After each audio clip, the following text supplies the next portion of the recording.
Hello Taurus, Sun, Moon, Rising, and Venus signs. Kamusta kayo? Sana po ay nasa mabuti kayong kalagayan. Welcome back po sa Star Tarot. At kung bago kayo rito, welcome din po kayo. Please subscribe, like, share my videos, and leave me a comment kung naka-resonate po kayo. Thank you. So, we have the Midas Star, Taurus. Napakaganda, napakaswerte mo. Sa ngayon, luck is on your side. And so, let the magic happen. Okay? Make things happen. Kung ano man itong mga pangarap mo, ano man itong mga pinagpaplanuhan mong gawin, pinaplano mong mga bagay na gusto mong matupad, now is the best time for you to start. Diba? Kasi habang ang swerte ay nasa inyong horizon. Ang swerte ay nandiyan sa inyong tabi. Kaya ang mahalaga dito, i-align mo na yung inyong sarili sa swerteng ito. Project positivity, project positive mindset, mag-positive thoughts, feelings, and emotions lang kayo para tuluyan ng lumapit no yung mga oportunidad na to sa iyo na magbibigay sa iyo ng magandang buhay, magandang kaganapan sa buhay ninyo.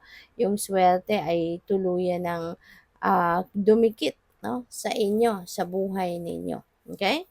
So, step into the unknown. Curiosity keeps us heading down new path. So, take a chance.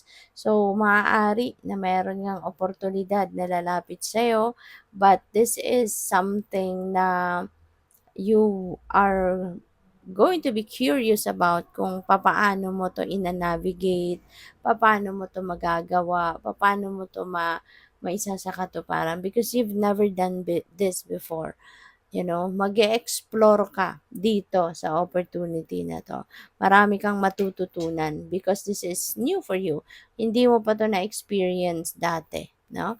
Kaya this is nice, 'no? Kasi 'di ba kapag meron tayong mga bagong gagawin na hindi pa natin nasubukan 'yan dati, hindi pa natin pinagdaanan, it is exciting, 'di ba? It's exciting kasi meron kang maraming matututunan, you will be gaining more knowledge, 'di ba? At this point. Kaya good for you, you know?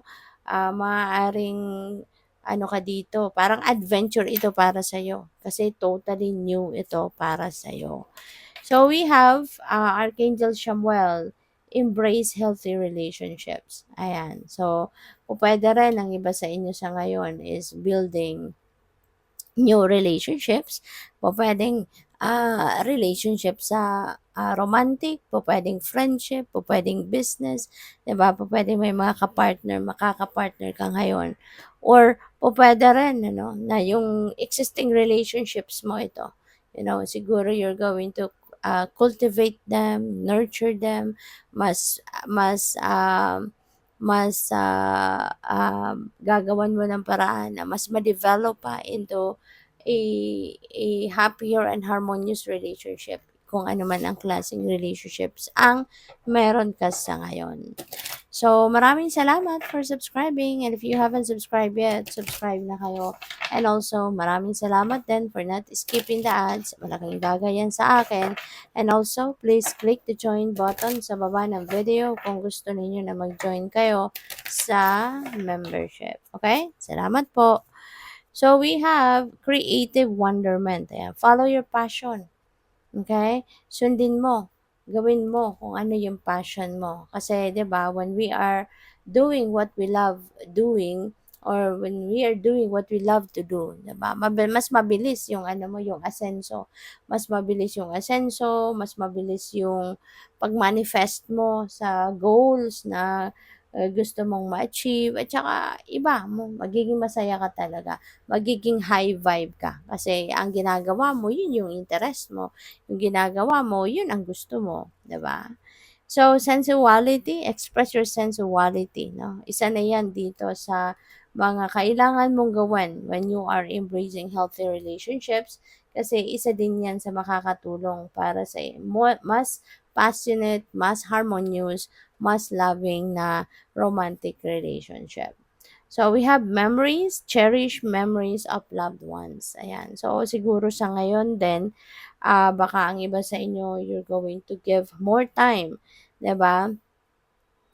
para sa pag-alala 'no, sa inyong mga mahal sa buhay, lalong-lalo na yung mga mahal mo sa buhay siguro na nag-passed on na on the other side, 'di ba? Maaaring nami-miss mo sila sa ngayon. And, for some of you, maaari 'no na, ah siguro malayo ka ngayon 'no, malayo ka sa mga mahal mo sa buhay, malayo ka sa mga magulang mo, sa mga kapatid mo, or puwedeng malayo ka sa romantic, partner mo. Kaya ngayon parang at maaaring meron kang sine-celebrate ngayon na baka anniversary ninyo or monthsary ninyo. Kaya parang nare-recall mo na lang ngayon yung mga masasayang araw ninyo, yung mga sweet moments ninyo, 'di ba? At, kaya mas lalo mo siyang nami-miss 'no, yung person mo. So, what else? We have dolphin, don't worry, be happy. Okay? Huwag kang mag-alala, mas maging masaya ka lang. Kasi kapag masaya ka, magiging high vibe ka, and you will be attracting positivity. You will be attracting more positive situations, no? Yung gano'n. Kaya, 'wag kang mag-alala kasi worrying is negative energy, and, when you keep on worrying, you will just attract more things na ipagwo-worry mo. You will just attract more things na ipag-aalala mo. Kaya that's not good 'no, at ialay mo na lang. Kung meron ka mang mga pag-aalala, ialay mo na lang 'yan sa universe, ialay mo na lang 'yan sa divine, alright? At kasi, the universe will help you, 'di ba? Will help you lighten your load kung, kayo talaga ay nag-aalala about kung ano man ang problemang pinagdadaanan ninyo, okay? You'd rather be happy, 'di ba? You'd rather be happy kasi, when you are happy, sabi ko nga kanina, your vibe 'no, matataas ang vibrational frequency ninyo at mas makakapag-attract kayo ng solusyon sa mga problema. So we have, opportunity knocks. So go for it. Merong opportunity, 'di ba? Merong opportunity. Kung ano mang opportunity na 'yan, kayo na lang ang makakaalam niyan. So go for it. Kasi nga naman, 'di ba?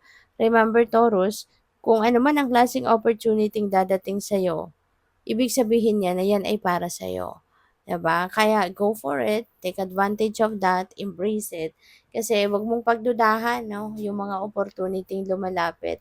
Kasi hindi ibibigay sa'yo or hindi ipapadala ng universe sa path mo kung ano naman ang hindi para sa'yo, okay? Kaya rest assured na kung ano man ang kumakatok na opportunity sa'yo sa ngayon, ibig sabihin that is meant for you. Okay? Kaya you'd rather go for it. Okay? Good luck. Thank you for watching. Love and light. Namaste.